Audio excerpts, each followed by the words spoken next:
Yo, what's going on, guys? It's your boy, Atypical Security Guard. Listen, I completely forgot to go over the question and answers that I had asked for. I asked for you guys to give me some questions to do on the live stream, and I got completely knocked off my square with my system not working and there being some like technical issues, and I forgot to hit these questions. So, for posterity's sake, I want to make sure that I come on, that I answer these questions so that you guys know and understand that this will be a vital part of our live streams moving forward. My man Jake, he's got a whole entire video series. It's called Your Questions, My Answers. So I'm not going to completely just bogart that from him, but it's going to be security questions, atypical security guard answers. So let's go ahead and get right to it, guys. I'm more than likely going to completely butcher your name. So please forgive me. I'm horrible at names. I have a very low IQ level and education level. So let's get right to it. First question. It comes from at Clockwork. He says, in your opinion, what are the most common mistakes made by new guards? Most common mistakes. I would say the most common mistakes made by new guards is not understanding the scope of private security, right? Not understanding legally what we can do, legally what we can't do, not understanding what post orders mean, what just the basic, idea of doing security. Security is one of those weird jobs where you're dressed like law enforcement in many situations that you're placed in, regardless of your post or where you're located. You're being tasked to do certain types of things that fall within law enforcement.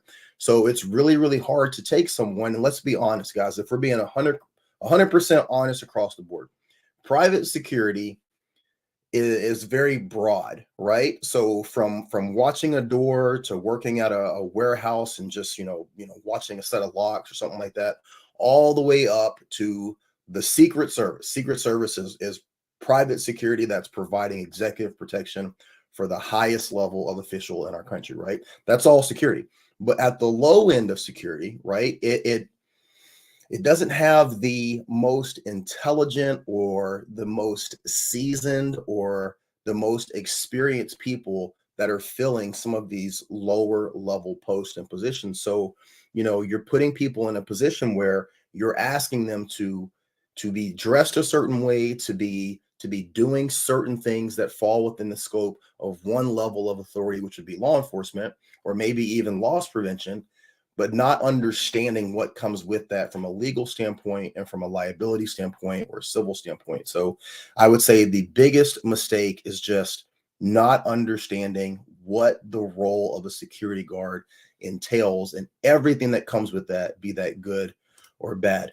Let's see here. My man, who is this? Uh I'm hoping that this is Bonner Tom 032 and not Boner Tom 032.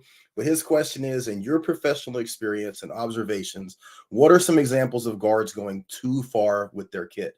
So this kind of bleeds into what we were talking about earlier. I'm not a big fan of bashing people for what they wear, but listen, I see it too. In the area where I work, it's commonplace for most security guards to wear an outer vest, to have different equipment and attachments. Most security guards who are working in an armed capacity out here in Portland, we are kitted up just like law enforcement. Our uniforms look very, very similar in terms of what we wear, what we carry, what we have at our disposal to law enforcement. But I have seen people going even a little bit too far for me, people that are working posts with AR-15 magazines and not even having an AR-15, not even having access to something like that. The kit it can get a little bit egregious, but again, I'm not the kind of person who wants to be the uniform police, no pun intended.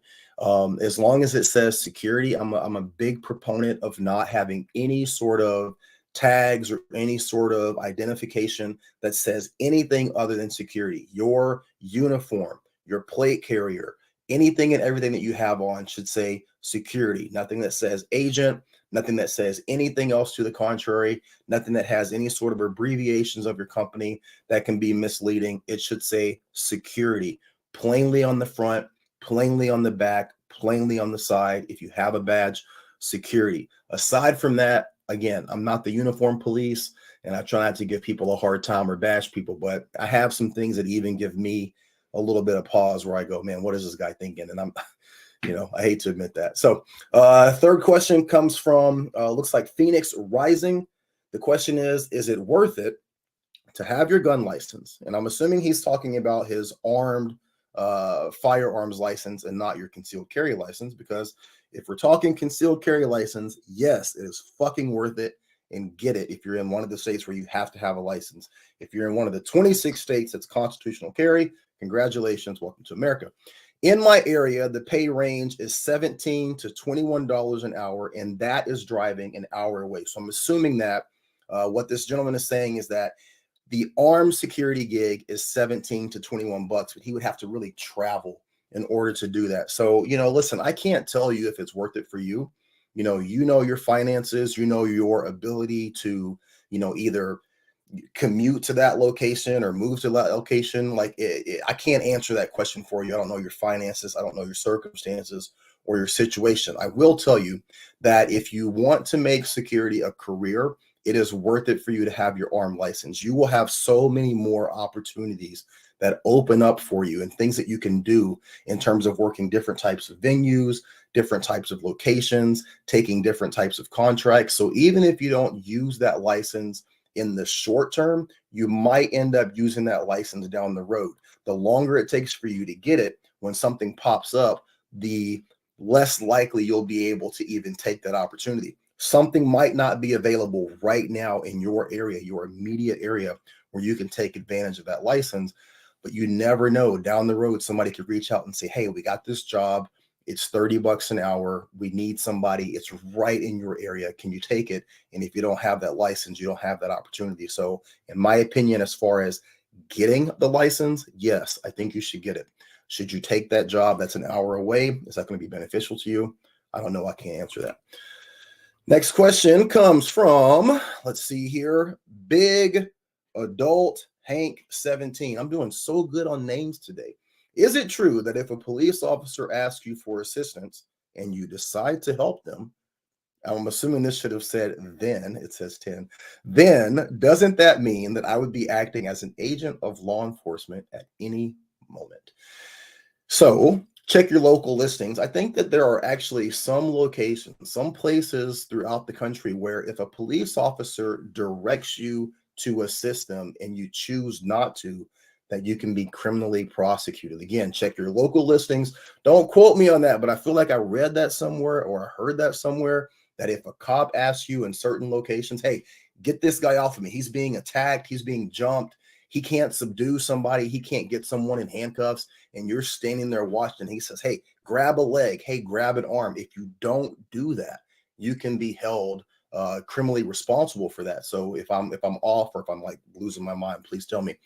However, that does not make you a police officer at that moment. That doesn't make you a deputy at that moment. To the best of my knowledge, I'm not an attorney, but you are just a citizen who is being directed by law enforcement to do something. Now, as far as I'm concerned and as far as I see it, here in Oregon, security has no duty to act. Now, I would have to check, and this is a great, great question. I would have to check and see what that means if you're actually acting in the capacity of security. I don't know if there's a difference if you're acting in a personal, everyday citizen capacity or if you're actually working as a security officer. Now, if I'm in uniform, I'm on a post, I'm working under that DPSST license, and a law enforcement officer tells me to do something, as long as it's not criminal or outside the realm of respectability, I'm going to help out. I'm going to do what I'm told, because I think that could cost you your license, and I would have to check. So great question. That's my answer based on what I know just off the top of my head, but I will ask and I will find out and I will bring it back down the road. Last question for the night. This is going to be a short, quick, easy live stream question and answer. Ed-GL5B says, what sector of the security industry has the most potential for higher income, in your opinion?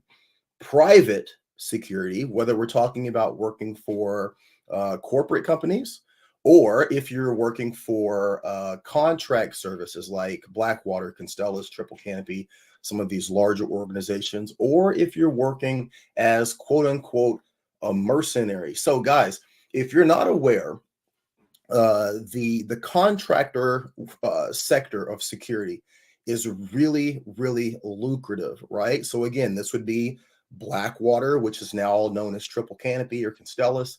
These are the people that hire mercenaries to go anywhere and everywhere. You literally could end up in Afghanistan, you could end up in Iraq, you could do jobs in Israel.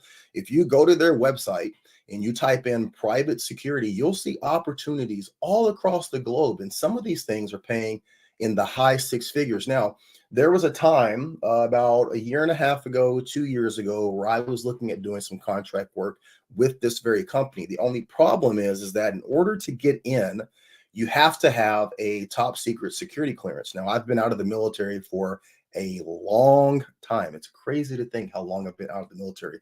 So even though I worked on a nuclear program and I had a top secret clearance, that clearance is long gone. So in order for me to work for this company, I would have to do a basically pay for play. I would have to sign on with this company, which they were willing to do, and they would sponsor me. And that sponsorship would cost me about $50,000.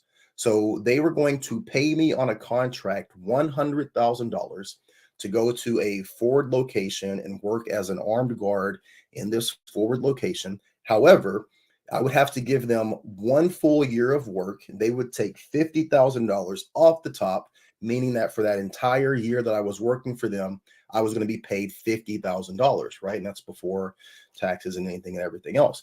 After you've completed that 1 year of service, they turn over or release that security clearance to you. And now you have the ability to work within their company or work for other contract services all throughout the globe that require you to have this top secret clearance. Now, you have to submit to a physical. You have to have, your certain dental issues have to be in order. You have to pass certain, physical standards. You have to be able to meet certain firearms requirements. There's testing that's involved, but that level of service puts you in a position where you're taking contracts that are anywhere from 6 months to a year that are well within the six-figure range. If you type in private security overseas, you'll see all types of jobs that open up for high-end dignitaries, very wealthy foreign individuals, foreign businessmen. It's not out of the realm of possibility, especially for you guys who are working in security right now. You're in your early to mid 20s. Maybe you serve some time in the military and the infantry, and you're confident and you're proficient with firearms. You've got a decent background in hand-to-hand combat. If you want to work in that sector, there is a lot of money to be made in that sector. However, it's very, very difficult to get in. It's very difficult to find legitimate work, although it is out there. So my answer to you would be the private sector is going to always be your best bet. Now, when we're talking about, Allied Universal, Securitas, your major chains of security, that is the private sector. But I'm talking about a little bit more niche. So working in executive protection or working for large corporations that are employing private security and they're paying enough of a wage for you to make that six-figure range. And that is an opportunity, even if you're staying stateside and not necessarily going down that mercenary route. So those are the questions that I got. Those are the answers that I'm giving. And again, as we move forward doing our weekly live streams, the Q&A aspect of those live streams is going to be very, very important. I think that that's a great way for us to kind of build this community, talk about things in our community, and get more information out to the masses. So when I drop those question requests in the community tab, make sure you guys give them to me so that we can get it going for the next live stream. All right. As always, be safe, do your absolute best, watch your six, and be great. All right. Be great.